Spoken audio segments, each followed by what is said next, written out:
Audio पिटारा सुनना जरूरी है।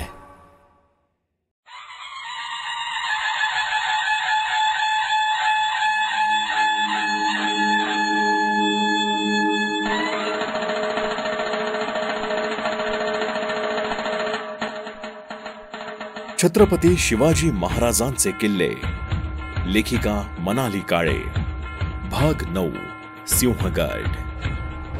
आधी लगीन कोंढाण्याचे, मग माझ्या रायबाचे, हे केवळ शब्द नाहीत, तर ही मराठ्यांची मानसिकता आहे। सर्वप्रथम कर्तव्य, मग साथीदार आणि मग सर्वात शेवटी स्वतःचा विचार।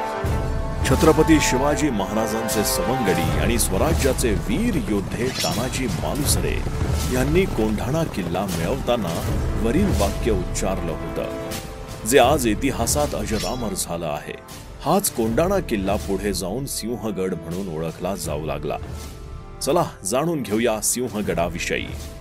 सिंहगड किल्ला हा महाराष्ट्रातील प्रसिद्ध किल्ल्यांपैकी एक आहे, जो पुणे शहराच्या नैऋत्येस 30 किलोमीटर अंतरावर आहे।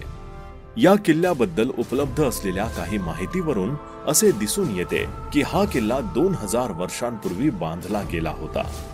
आज गडावर पर्यटक व ट्रेकिंग करायला येणारे तरुण देखील मुबलक प्रमाणात आढळतात। हा किल्ला आजच्या तरुणाईसाठी अभ्यासाचा आणि पर्यटनाचा विषय झाला आहे।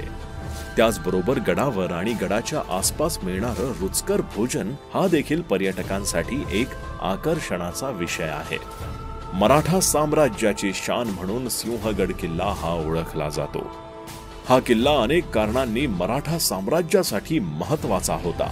हा किल्ला पूर्वी कोंढाणा या नावानं ओळखला जात होता। पौराणिक कथेनुसार तो प्राचीन काळी कौंडिन्य किंवा शृंगी ऋषींचा आश्रम होता। महाराष्ट्रातील यादव किंवा शिलाहार राजांपैकी कोणीतरी कोंढाणा किल्ला बांधला असावा, असे इतिहासकारांचे मत आहे। मुहम्मद तुघलकाच्या काळात ते नागनायक नावाच्या राजाच्या ताब्यात होते। त्यांनी 8 महिने तुघलकाचा सामना केला। त्यानंतर अहमदनगरचा संस्थापक मलिक अहमद यानं येथे ताबा मिळवला आणि त्यानंतर विजापूरचा सुलतानही आला। सिंहगडाचा इतिहास अतिशय रोमांचक आहे। शिवाजीचे वडील मराठा नेते शहाजी भोसले होते, जे इब्राहिम आदिल शहा प्रथमचे सेनापती होते आणि त्यांच्याकडे पुणे प्रदेशाचा ताबा सोपवण्यात आला होता। परंतु छत्रपती शिवाजी महाराजांनी आदिल शहा पुढे झुकणे मान्य केले नाही, म्हणून त्यांनी स्वराज्य स्थापन करण्याचा निर्णय घेतला आणि आदिल शहा यांच्या नेतृत्वाखाली सरदार सिद्दी अंबरला वश करून कोंढाणा किल्ल्याचा स्वराज्यात समावेश केला। पण 1649 मध्ये शहाजी महाराजांना आदिल शहाच्या कैदेतून सोडवण्यासाठी त्यांना हा किल्ला आदिल शहाच्या हवाली करावा लागला।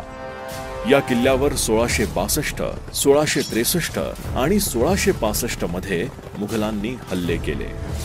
1665 मध्ये पुरंदर मार्गे हा किल्ला मुघल सेनापती मीर राजे जयसिंगच्या ताब्यात गेला। शिवरायांचे सरदार तानाजी मालुसरे आणि त्यांच्या सैनिकांनी युद्ध करून किल्ला परत मिळवला। या युद्धात तानाजीला वीर गती मिळाली। शिवाजी महाराजांनी तानाजींना आदरांजली वाहण्यासाठी या किल्ल्याला सिंहगड असे नाव दिले। संभाजी महाराजांच्या मृत्यूनंतर मुघलांनी किल्ल्यावर पुन्हा ताबा मिळवला। 1693 मध्ये मराठ्यांनी सरदार बलकवडे यांच्या अध्यक्षतेखाली पुन्हा ताब्यात घेतले। छत्रपती राजारामांनी साताऱ्यावरील मुघलांच्या स्वारी दरम्यान या किल्ल्यावर आश्रय घेतला, परंतु 3 मार्च 1700 ईसापूर्व मरण पावला। मात्र त्यांचा मृत्यू सिंहगड किल्ल्यात झाला। औरंगजेबानं 1703 मध्ये किल्ला जिंकला, पण किल्ला 1706 मध्ये पुन्हा मराठ्यांनी ताब्यात घेतला। सांगोला विसाजी चापर आणि पंताजी शिवदेव यांनी या युद्धात महत्वाची भूमिका बजावली। सिंहगडावर पाहण्यासारखी अनेक ठिकाणं आहेत। सिंहगडावर स्वातंत्र्य संग्राम सेनानी बाळ गंगाधर टिळक यांचा बंगलाही आहे। लोकमान्य टिळक अधूनमधून येथे येत असत। 1915 मध्ये या बंगल्यात महात्मा गांधी आणि लोकमान्य टिळक यांची भेट झाली होती। कल्याण दरवाजा गडाच्या पश्चिमेला आहे। कोंढाणापूर गावात जाण्यासाठी या दरवाजातून जावे लागते। देवटाके म्हणून तिथे एक पाण्याची टाकी आहे। तानाजी स्मारकाजवळ पाण्याची 2 टाकी आहेत या टाक्यांचे पाणी पिण्यासाठी वापरले जात होते. महात्मा गांधी जेव्हा कधी पुण्यात येत तेव्हा ते या टाक्यांमधून पाणी आणत. गडावर छत्रपती राजाराम महाराजांची समाधी आहे. राजाराम महाराज 2 मार्च 1700 रोजी वयाच्या 30व्या वर्षी मरण पावले. सिंहगड किल्ला हे पुण्यातील अनेक रहिवाशांसाठी एक लोकप्रिय पर्यटन स्थळ आहे.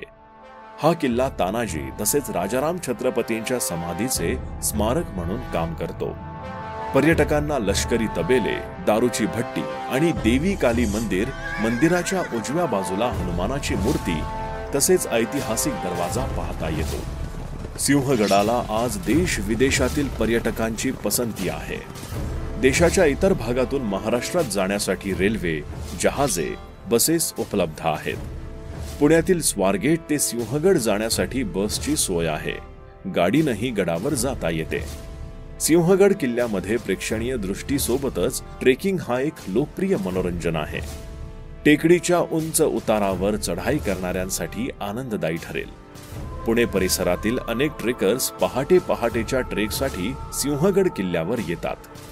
अभ्यागत एकतर प्रवेशद्वारापर्यंत गाडी चालवू शकतात आणि नंतर पुणे दरवाजापर्यंत चालत जाऊ शकतात किंवा पायथ्याशी त्यांची वाहने पार्क करू शकतात आणि तीव्र उतारावर चढू शकतात किंवा आकर्षण शोधण्यासाठी पायऱ्यांचा वापर करू शकतात. सिंहगड किल्ला हा महाराष्ट्रीयन खाद्यपदार्थांसाठीही प्रसिद्ध आहे. दररोज सकाळी परिसरातील रहिवासी त्यांची झोपडी उघडतात आणि स्वादिष्ट पदार्थांचा मर्यादित मेनू देतात. दर आठवड्याच्या शेवटी पर्यटकांना साईटकडे आकर्षित करतात. तर उंच प्रदेशातून लांब चढून गेल्यावर किंवा सिंहगड किल्ल्याला भेट दिल्यानंतर पिठलं भाकरी, झुणका भाकरी, भजी, दही, ताक, लिंबू पाणी असे अनेक ठेले तुम्हाला दिसतील. अनेक पर्यटक इथे ह्या रुचकर जेवणाचा आस्वाद घेण्यासाठी देखील येतात. इतिहासाच्या पुस्तकात आपण सगळ्यांनीच लहानपणी गड आला पण सिंह गेला हा धडा वाचला असेल. मात्र त्या गोष्टीची जिवंत अनुभूती घ्यायची असेल तर प्रत्यक्ष सिंहगडावर गेले पाहिजे. तिथल्या स्थानिक लोकांच्या तोंडून गडाच्या कहाण्या ऐकल्या पाहिजे. तिथल्या संस्कृतीत काही काळ घालवला पाहिजे. मगच ती गोष्ट तुम्हाला अनुभवता येईल. असं म्हणतात की इतिहास सिद्ध करता येत नाही किंवा त्याचा पुरावा देता येत नाही. मात्र छत्रपतींच्या राज्यातले हे सर्व किल्ले आपल्याला त्यांच्या ज्वलंत इतिहासाची साक्ष देतात आणि इथल्या स्थानिक लोकांच्या तोंडी रोलेले हे पोवाडे, ती गीतं हे पुरावेच आहेत. त्यांच्या पूर्वजांच्या आठवणींचे जे आजच्या काळात करोडोंच्या खजिन्यापेक्षाही अनमोल आहेत. त्यातलाच एक हिरा म्हणजे हा सिंहगड आहे.